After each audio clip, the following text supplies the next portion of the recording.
Hi hello and welcome to our channel. It's me honey and welcome to Honey's all in one channel. ఈరోజు మన ఛానల్లో మళ్ళీ ఇంకో harvest వచ్చిందండి. మీకు గుర్తుందా, ఇంతకుముందు కరెక్ట్గా 1 వీక్ ముందు మనం హార్వెస్ట్ చేసాము వంకాయలు.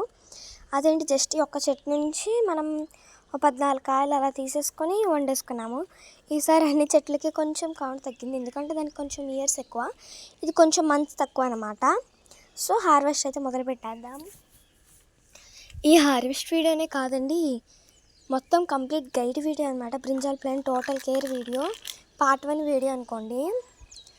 నార్మల్గా మనం ఏ బ్రింజాల్ ప్లాంట్ అయినా సీడ్ నుంచి హార్వెస్ట్ చేయాలంటే ముందు టోటల్ కేర్ వీడియోని చూసుకోవాలన్నమాట.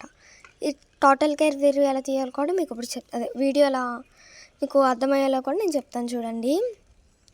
మనం ఏ వంకాయ మొక్క అయినా సీడ్ నుంచి పెడతాం లేదా నారు తెస్తాం.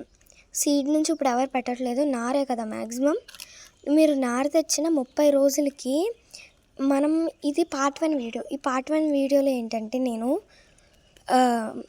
ప్లాంట్ ఎప్పుడు ట్రాన్స్ప్లాంట్ చేయాలి, పాట్ సైజు, అలానే మట్టి మాత్రమే చెప్తాను. జస్ట్ ఈ 3 పాయింట్స్ చెప్తాను. మళ్ళీ పార్ట్ 2లో అలానే పార్ట్ 2లో ఏంటంటే దానికి ఉన్న ఫర్టిలైజర్స్, పాలినేషన్ చెప్తాను. పార్ట్ 5లో ఇంకా వేరే చెప్తాను అనమాట. అలా చెప్పుకుంటూ వెళ్తాను, ఎందుకంటే బ్రింజాల్ ప్లాంట్ అనేది చాలా పెద్ద టాపిక్ కాబట్టి.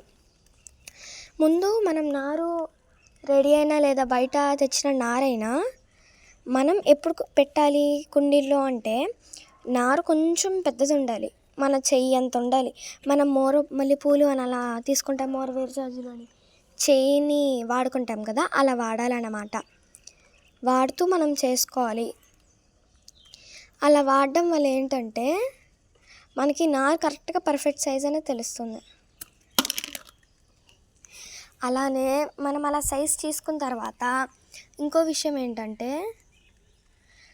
నారు తెచ్చిన వెంటనే కనీసం ట్రాన్స్ప్లాంట్ చేయకుండా చెప్పింది నెలకు ట్రాన్స్ప్లాంట్ చేయమన్నారు అంటే అలా చెయ్యొచ్చు. ఓకే, ఏమంటున్నారంటే నారు నెలకిదైనా 2 నెలలదైనా ముందు అది కొంచెం నీళ్ళల్లో నానబెట్టడానికి ట్రై చేయండి. ఎందుకంటే అలా పెట్టడం వల్ల అది ట్రాన్స్ప్లాంట్ షాక్కి గురవకుండా ఉంటుంది. అందుకని అలా చెప్తున్నాను అన్నమాట. ఎందుకంటే నేను చాలా ప్రాబ్లమ్స్ ఫేస్ చేశాను. ఎప్పుడైతే నా దగ్గర అసలు మన ఆర్గానిక్ గార్డెనింగ్ ఛానల్ కదా, కాబట్టి ఎప్సమ్ సాల్ట్ అలా ఉంటే ఏమీ ఎలా ఉండవు మన గార్డెన్లో. కాబట్టి నార్మల్ వాటితోనే ఎప్పుడు గార్డెనింగ్ చేస్తూ ఉంటాను. కంపోస్ట్ దాంట్లో పడిపోయింది ఏంటి, ఓ మై గాడ్, ఇంకా మట్టి అంటలేదు. నార్మల్ దాంట్లోనే చేస్తూ ఉంటాను. ఒకవేళ మీరు ఎప్సమ్ సాల్ట్ వేసుకుంటాను పర్లేదు అనుకున్నా నో ప్రాబ్లం, వేసేసుకోవచ్చు. అలా వేసుకున్నా సరే ప్రాబ్లం ఏమి ఉండదు. కానీ ఎప్సమ్ సాల్ట్ కొంచెం కెమికల్స్ కదా, కాబట్టి కొంచెం చూసుకొని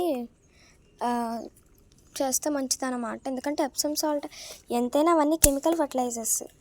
రైతుల దగ్గర కూడా అడిగితే వాళ్ళది మేము వేస్తాము అంటున్నారు.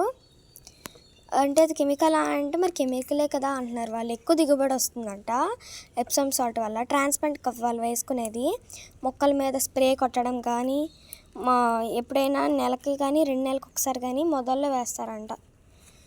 అలా వేయడం వల్ల ఏంటంటే వాళ్ళకి మంచి దిగుబడి వచ్చిందని చెప్పారు అడిగితే. నాకు తెలిసిన చాలామంది రైతులు ఉంటారు కదా, రైతులు తెలియని వాళ్ళు అంటే ఎవరు ఉండరు. మ్యాక్సిమం ఈ ఊరు సైడ్ అంతా రైతులే ఉంటారు. వాళ్ళు అడిగి తెలుసుకున్నాను. ఈ చెట్టు వంకాయలు ఎలా ఉన్నాయి. ఇప్పుడు వేరే చెట్టు తెలుసుకుందాం. మీకు అర్థమైంది కదా, మనం వంకాయలైనా లేదా సీడ్ నుంచి పెట్టిన నెలకైనా సరే నారునైనా సరే మనం పెట్టే ముందు ఎప్సమ్ సాల్ట్ వాటివి వేయకుండా మంచిగా చక్కగా నీళ్ళల్లో 2 నిమిషాలు అదంటే గంట నానబెట్టి మళ్ళీ బయటకు తీసి నారు పోసుకోవాలన్నమాట. అలా నారు పోసుకోవడం వల్ల ఏంటంటే మనకి ట్రాన్స్ప్లాంట్ షాక్స్ నుంచి మామూలుగా అవుతుంది అన్నమాట. నార్మల్ ప్లాంట్లో సర్వైవ్ అవుతుంది ముందునున్న ప్లాంట్లానే. అలానే ఇంకో విషయం గుర్తుపెట్టుకోండి, మీరు ట్రాన్స్ప్లాంట్ చేసిన వెంటనే ఫుల్గా నీళ్ళు కొట్టకూడదు. ఎప్పుడు అస్సలు ఫుల్గా నీళ్ళు కొట్టేస్తారు అందరూ. ట్రాన్స్ప్లాంట్ చేసినప్పుడైనా సరే, ట్రాన్స్ప్లాంట్ ముందు చేయకపోయిందైనా సరే ఫుల్గా నీళ్ళు కొట్టకూడదు. అంతగా వాటికి సరిపోయినంత నీళ్ళు మాత్రమే ఇవ్వాలి. ఎందుకంత ఫుల్గా నీళ్ళు కొడతారో నాకు ఇప్పటికీ తెలియదు. నాకు చాలామంది తెలుసు ట్రాన్స్ప్లాంట్ చేసి ఫుల్గా నీళ్ళు కొట్టేస్తారు. ఏమనుకుంటారో అలా ఫుల్గా నీళ్ళు కొడతాయని. ఫుల్గా నీళ్ళు కొట్టేస్తారు. కానీ ఎప్పుడూ ఆ తప్పు చేయకండి, ఫుల్గా నీళ్ళు కొట్టడం. ఫుల్గా నీళ్ళు కొడితే ఏంటంటే అప్పుడే ట్రాన్స్ప్లాంట్ చేసాం కదా, దాంతోడు మనం ఎక్కడి నుంచి ట్రాన్స్ప్లాంట్ చేస్తున్నాం, మట్టి నుంచి తెచ్చి ట్రాన్స్ప్లాంట్ చేస్తున్నాం. అలాంటప్పుడు మళ్ళీ ఫుల్గా నీళ్ళు కొడితే ప్లాంట్కి స్ట్రెస్ అయిపోతుంది కదా. కాబట్టి ఆ విషయాన్ని గుర్తుపెట్టుకొని ఎప్పుడు ఫుల్గా నీళ్ళు వేయమాకండి. అంటే చెప్పాను కదా, ట్రాన్స్ప్లాంట్ చేసినా సరే ఫుల్గా నీళ్ళు వేయకూడదు అన్నమాట. లైట్గానే నీళ్ళు వేసుకోవాలి. నీళ్ళు వేసుకున్న తర్వాత మనం దానికి వెంటనే ఏమి ఎరవకుండా మనం పాటింగ్ మిక్స్ కూడా చెప్తాను కదా, అర్థమైంది కదా. నారు ఎలా పోయాలి, నెల తర్వాత నీళ్ళల్లో నానబెట్టి నారు పోయాలి. పాటింగ్ మిక్స్ వచ్చేసి 1:1 రేషియో. నేను ఎప్పుడు 1:1 అని చెప్పాను, ఎందుకంటే అస్సలు కోకోపీట్ కలపను నేను మట్టికి. కోకోపీట్ కలపడం వల్ల యూజెస్ ఉన్నాయని నాకు తెలియదు, కానీ ఎక్కువగా డిసడ్వాంటేజెస్ ఉన్నాయని నాకు తెలుసు. అందుకని ఎక్కువగా కోకోపీట్ కలుపుకోను నేను. చూసారా ఎంత దృఢంగా వచ్చిందో. మీరు ఏ మట్టి అయినా చూడండి, బంకమట్టి అయినా, అది ఎక్కువ బంకమట్టిలో కంపోస్ట్ కలిపితే లేదా వర్మీ కంపోస్ట్ కలుపుతా. కానీ ఎప్పుడు అసలు చూసారా కోకోపీట్ ఉంటే ఎలా ఉంటుందా బంకమట్టి. ఇదిగో బంకమట్టి, దీనికి చూసారా ఏమైకుండా కాయ వచ్చేసింది. దీనికి ఫస్ట్ పువ్వు ఇది, తెలుస్తుందో లేదో, ఫస్ట్ పువ్వు కాయ అయిపోతుంది. మనం ఇచ్చే పోషకాల మీద డిపెండ్ అయి ఉంటాయి అన్నమాట మన కాయలు కూడా. ఇంత లావు వచ్చిందంటే ఏంటి, నేను ఇచ్చే పోషకాల ద్వారా. కాబట్టి నార్మల్గా చెప్తున్నాను అంటే కోకోపీట్ వల్ల పోషకాలు అందమేం కాదు, కానీ అది ఇది ఎక్కువగా ఏ ప్లాంట్ అయినా అందరు రైనీ సీజన్లో పెట్టడానికి ఇష్టపడతారు కదా, అందుకని అలా అన్నాను. మ్యాక్సిమం అందరూ, నాకు చాలామంది తెలిసిన వాళ్ళందరూ రైనీ సీజన్కి ఇష్టపడుతూ ఉంటారు ఈ ప్లాంట్స్ని పెట్టడానికి. నాకు ఎందుకో రీజన్ తెలియదు, కానీ రైనీ సీజన్ అంటే హ్యాపీ ఫీల్ అవుతారు. నా మొక్క కూడా నేను ఎక్కువగా సమ్మర్ సీజన్ ఏమీ అనుకోను, రైనీ సీజన్లో పెట్టడానికి హ్యాపీ ఫీల్ అవుతూ ఉంటా. అస్సలు చాలా వీడియోలో లాగేస్తూ ఉంటే నేను ట్రై చేశాను, కానీ అస్సలు రావడం లేదమ్మో. చాలా గట్టిగా ఉంది కాండం. అసలు చూసుకోవాలి, ఇది కాయ అయిపోయింది అనుకుంటుంటే హార్వెస్ట్. ఇంకో కొన్ని రోజులు అంటే పండిపోయేది. ఒక కాయను కూడా వదులుదాం అనుకున్నాను, కానీ ఎందుకని వేసేస్తా. అలా వచ్చినాయి అన్నమాట కాయలు. ఇంకా ఉన్నాయి, పిందెల మీద ఉన్నాయి. అందుకని పాటింగ్ మిక్స్ ఎందుకు కదా కోకోపీట్ కలపనంటే, ఇప్పుడు కోకోపీట్ కలపడం వల్ల ఇప్పుడు మనం రైనీ సీజన్ క్రాప్ ఇది రైట్. ఇప్పుడు ఈ కోకోపీట్ కలిపామంటే రెయిన్ వాటర్ అసలే మన డ్రైన్ హోల్ సరిగ్గా ఉండవు. మళ్ళీ కోకోపీట్ కలిపితే అస్సలు మొత్తం ఏమవుతుంది, మొత్తం ప్లాంట్స్ రూట్స్ అన్నీ స్ట్రెస్ అయిపోయి మొత్తం పెంట అయిపోతుంది అన్నమాట. అంటే అలానే బ్లాక్ అయిపోయి వాటర్కి న్యూట్రియంట్స్ అలానే ఉండిపోయి, న్యూట్రియంట్స్ ఉండిపోవడం కాదు కానీ ముందు ప్లాంట్స్ చచ్చిపోతుంది స్ట్రెస్ వల్ల. దాంట్లో రైన్ సేఫ్ కాబట్టి కోకోపీట్ కలపకండి. మీరు సమ్మర్ సీజన్లో వేసుకున్నా సరే అది రైనీ సీజన్ ఇయర్ లాస్ట్ ఉంటుంది కాబట్టి వద్దు. మీకు అంతగా కావాలంటే సమ్మర్ సీజన్లో పైన ఏమన్నా వేసుకోండి, ఆకులు కానీ అలా మల్చింగ్ వేసుకోండి చాలు. అది సీడ్స్ వాడిన. ఇలా సీడ్స్ వేసుకోవడం వల్ల అలాగా కోకోపీట్ వేసుకోవడం వల్ల యూజెస్ కన్నా ఎక్కువ డిసడ్వాంటేజెస్ ఉన్నాయి. మీకు అంతగా కావాలంటే నేను సమ్మర్ సీజన్లోనే 3 నెలలే పెంచుతాను, 4 నెలలే పెంచుతాను అంటే మీ ఇష్టం, వేసుకోవచ్చు. ఇంకా నేనైతే వేసుకోవద్దని చెప్తాను. చూడండి, వేసుకోనని చెప్తున్నాను నేను కూడా. మీకు అంతగా నచ్చితే మీరు వేసుకోవచ్చు అకార్డింగ్ టు యువర్ విష్, అంతే. అయితే కోకోపీట్ అర్థమైంది కదా. ఇప్పుడు 1:1 అంటే కంపోస్ట్ మట్టి మాత్రం తీసుకొని మనం వేసుకుంటాం. వాటిలో నీమ్ పౌడర్ కూడా వేసుకోవచ్చు, అది మీ విష్. నా మొక్కలకి అంతగా పెస్ట్స్ ఏం పట్టవు కాబట్టి నేను ఎప్పుడు నీమ్ పౌడర్ వేసుకోలేదు. ఒక్కసారి కూడా నాకు రూట్స్ డిసీజ్ ఏ మొక్కకి రాలేదన్నమాట. ఒక్క మొక్కకు కూడా రూట్స్ డిసీజ్ రాలేదు. ఏ మొక్కకి, అన్నీ హెల్తీగానే ఉంటాయి నా మొక్కలు. అందుకని చెప్పాను అన్నమాట అలాగా. అంటే వేరే మొక్కలకు వచ్చిందని ఏం కాదు, కానీ నాకు రాదన్న నమ్మకం నా మొక్కలకు ఉంది. అందుకే నేను ఎప్పుడు వేయలేదు, అది చెప్తుంది.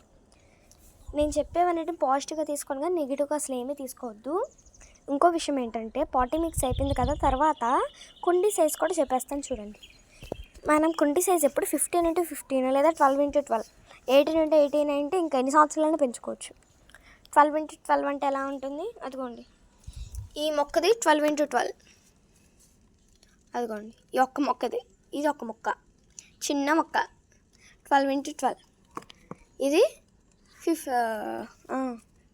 12 కన్నా 13 ఉంటుందేమో మ్యాక్సిమం, 13x13 ఉంది ప్లాంట్కి. వంకాయలు ఏమన్నా ఉంటాయేమో చూడాలి మళ్ళీ. ఇది 15x15 అన్నమాట ఈ ప్లాంట్.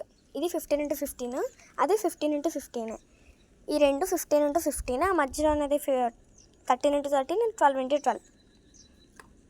అలానే ఒక పక్క రోజు మొక్క ఒకటి చూపించేస్తాను చూడండి. నాటు గులాబీ బాగుందా? మీకు అర్థమైంది అనుకుంటున్నాను కదా. జస్ట్ నేను హార్వెస్ట్ చేస్తూ చెప్పాను ఏంటంటే పాటింగ్ మిక్స్ కానీ సీడ్ నుంచి ఎప్పుడు ట్రాన్స్ప్లాంట్ చేయాలి. థర్డ్ పాయింట్ ఏంటంటే కుండీ సైజ్ చెప్పాను అనమాట.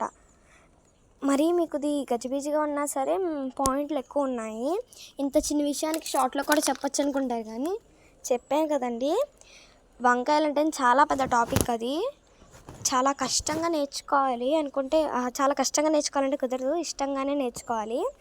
అయితే నా చేయి కూడా మొయలేకపోతున్నాను. బుట్ట నిండా వంకాయలు వచ్చినాయి ఈరోజు. ఎన్ని వంకాయలు వచ్చినా లెక్క పెట్టాలి.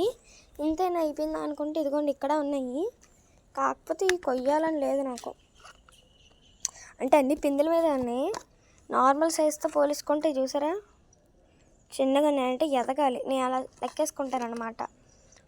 ఇదిగో ఇక్కడ ఏదో కొయ్యని ఇలానే కోస్తా. ఇదిగోండి ఇప్పుడు ఈ కాయను కూడా కోసేద్దాం ఎందుకు.